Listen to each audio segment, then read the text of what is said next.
তো বন্ধুরা আজকে গেছিলাম ডাক্তারের কাছে, মানে লেডি রাফরিনে। বাট এতটা যে হ্যাঙ্গাম হবে আমি জানতাম না। উফ, বাপরে বাপ, সেই গেছি 10টার সময়, এখন আসছি যখন 3টে বাজে। মানে বুঝতে পারছো, সেই 10টা থেকে 3টে ওখানে তোলপাড় চলছে পুরো। ওই আজকে কি একটা ছিল বেশ, আমি ঠিক জানতাম না, গিয়েই দেখলাম আই কার্ড ফাই কার্ড দিয়ে দিল, সব টেস্ট টেস্ট দিনের দিন হচ্ছে, দিনের দিনে ছেড়ে দিচ্ছে। যাই হোক, এর মধ্যে সব রয়েছে টেস্ট।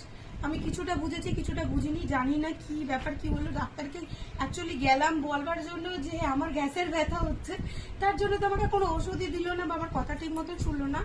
মাঝখান থেকে কি সব টেস্ট ফেস্ট করালো, ইউএসজি করালো। ইউএসজিটাও মানে আমি জানি না কি আছে না আছে, আমি কিচ্ছু বুঝতে পারছি না। আর সাথে করেই মানে গুরুদক্ষিণা দিয়েছে, টিফিন দিয়েছে হসপিটাল থেকে। এই যে টিফিন আমি খাইনি, আমি নিয়ে চলে এসেছিলাম। ও বাবা, এ তো